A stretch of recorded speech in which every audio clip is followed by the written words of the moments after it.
Salam Sekapsa, bisa santun menuju prestasi dalam kompetensi. Oke pelajar Sekapsa, pada mata pelajaran Dasar Perancangan Teknik Permesinan kelas 10 semester 1, hari ini kita akan membahas memahami teknik pengujian logam. Untuk itu, mari kita simak materi berikut ini. Oke anak-anakku sekalian, jadi untuk mata pelajaran Dasar Perancangan Teknik Mesin, hari ini kita akan belajar tentang memahami teknik pengujian logam. Pengertian dari proses pengujian logam adalah proses pemeriksaan bahan-bahan untuk diketahui sifat dan karakteristiknya yang meliputi sifat mekanik, sifat fisik, bentuk struktur, dan komposisi unsur-unsur yang terdapat di dalamnya. Proses pengujian bahan teknik juga dilakukan untuk mengawasi proses produksi bahan teknik dan menjaga kualitas bahan teknik. Secara umum, pengujian logam dilakukan melalui cara merusak bahan atau destruktif dan tanpa merusak bahan atau non-destruktif. Berikut ini adalah jenis pengujian logam. Ada 4, saya jelaskan satu persatu. Yang pertama, pengujian kekuatan tarik. Pengujian kekuatan tarik adalah suatu pengukuran terhadap bahan untuk mengetahui keuletan dan ketangguhan suatu bahan terhadap tegangan tertentu, serta pertambahan panjang yang dialami oleh bahan tersebut. Pada uji tarik, kedua ujung benda uji dijepit. Salah satu ujung dihubungkan dengan perangkat penegang. Pengujian kekuatan tarik dilakukan dengan menggunakan mesin pengujian tarik. Berikut ini adalah langkah pengujian tarik. Yang pertama, persiapan bahan spesimen. Yang kedua, pemasangan spesimen uji tarik. Dan yang ketiga, penarikan spesimen hingga terjadi perubahan panjang dan putus. Berikut ini adalah contoh video dari pengujian spesimen. Ya, di sini benda kerja yang sudah diukur selanjutnya dijepit di alat uji tarik. Nah, kita tunggu karena ini diberi regangan, kita tunggu sampai benda kerja tersebut menjadi panjang dan patah.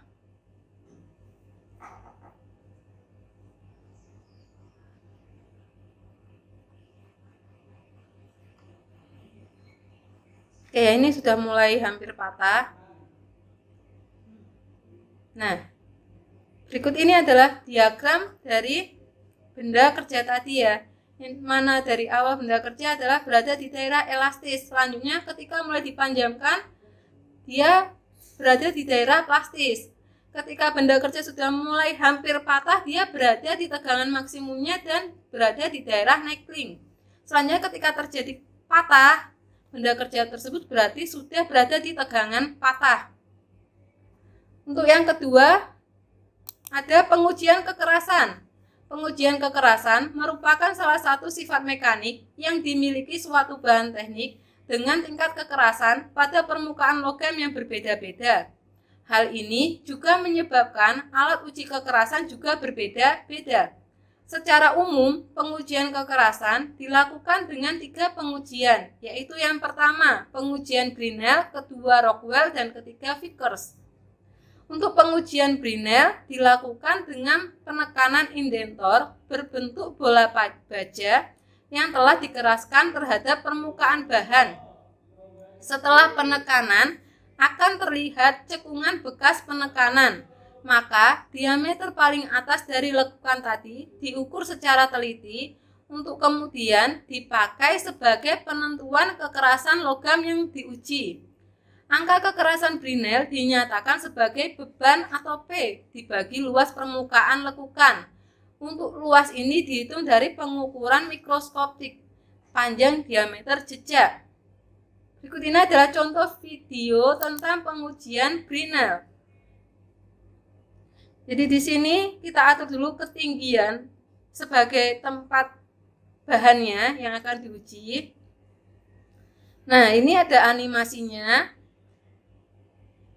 Ketika indentor Brinell menyentuh benda kerja, sehingga nanti akan terlihat bekas cekungannya. Nah, ini di aslinya ya.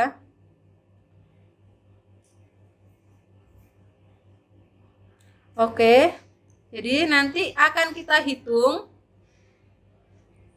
luasannya melalui layar mikroskopik.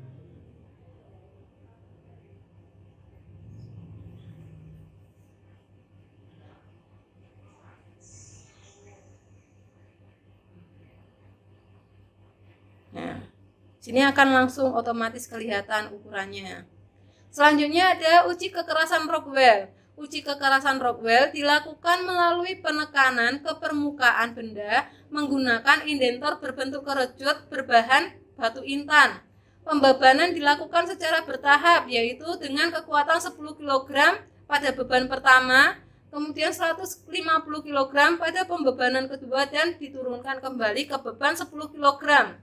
Setelah gaya ditekan, kembalikan ke gaya minor, maka akan dijadikan dasar perhitungan nilai kekerasan Rockwell, dan hasil pengukurannya itu bukan diameter atau diagonal bekas lekukan, namun kedalaman penekanan. Ini adalah mesin Rockwell manual. Selanjutnya ini adalah contoh dari pembebanan. Yang pertama diberi beban 10 kg, selanjutnya ditambah lagi 150 kg, dan selanjutnya lagi beban awalnya yaitu 10 kg. Yang ketiga ada uji kekerasan Vickers. Uji kekerasan Vickers ini dilakukan dengan memberikan beban melalui sebuah indentor berbentuk piramid diamond yang memiliki sudut puncak 136 derajat ke permukaan bahan yang rata dan datar, serta telah dipoles sehingga meninggalkan bekas penekanan. Untuk mengetahui nilai kekerasan benda uji, maka dilakukan pengukuran diagonal rata-rata dari bekas penekanan memakai mikroskop. Rentang beban uji yang digunakan pada uji kekerasan Vickers berkisar antara 1 kg force sampai 120 kg force, serta penerapan beban ujinya dilaksanakan selama 10-15 detik. Kita lanjut ke yang ketiga, yaitu pengujian pukul taki atau impact. Pengujian impact dilakukan untuk mengetahui batas ketahanan dan kekuatan bahan terhadap benturan atau beban yang datang secara tiba-tiba. Dasar pengujian ini adalah penyerapan energi potensial dari pendulum beban yang mengayun dari ketinggian tertentu, kemudian menabrak spesimen hingga rusak. Nah, kita langsung ke videonya ya. Ini jadi spesimen diletakkan di alatnya, kemudian dicekam. Nah, setelah dicekam, selanjutnya kita atur pembebanannya berapa, dan mesin uji tarik impactnya, pendulumnya siap untuk dijalankan. Nah, di sini pendulum dilepas. Nah, sehingga benda tadi akan patah. Ketika benda patah, di jam ukur ini akan terhitung maksimalnya. Oke, kita lanjut lagi yang keempat, yaitu pengujian metalografi. Pengujian metalografi merupakan jenis pengujian yang dilakukan untuk melihat bentuk struktur bahan yang dilakukan dengan menggunakan alat mikroskop. Pengujian metalografi terbagi menjadi dua jenis, yaitu pengujian makro dengan struktur logam pembesaran 10-100 kali, atau metalografi mikro pembesaran 1000 kali.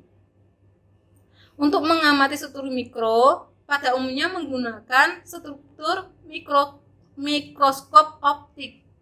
Sebelum benda uji diamati secara mikroskop optik, benda uji harus melewati beberapa tahap persiapan agar ketika diamati, benda uji dapat terlihat dengan jelas. Yang pertama untuk persiapannya ya, tahapan pertama yaitu pemotongan bahan uji. Bahan sampel menggunakan bagian terkecil dari part. Kemudian mounting, pelapisan sampel logam dengan zat organik seperti bakelit atau resin.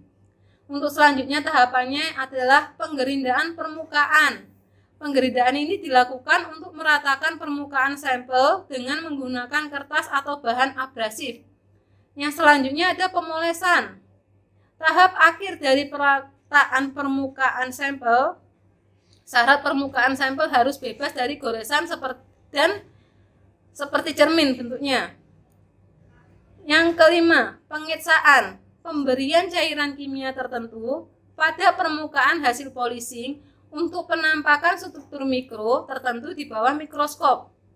Yang keenam, pengeringan. Hal ini dimaksudkan agar tidak ada cairan sisa pada permukaan spesimen dan meminimalkan kesalahan ketika melakukan pengamatan.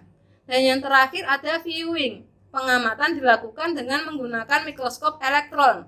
Berikut ini adalah contoh spesimen yang akan siap diuji yang sudah diberikan resin atau mounting sehingga lebih mudah dipegang dan permukaannya tidak gampang tersentuh oleh tangan. Nah, ini adalah alat yang digunakan untuk melihat struktur logam. Di sini spesimennya sudah ditaruh, kemudian bisa dilihat langsung di layar komputer.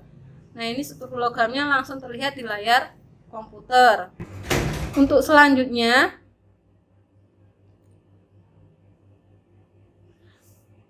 tugas 4. Yang pertama, jelaskan yang kamu ketahui tentang destructive testing.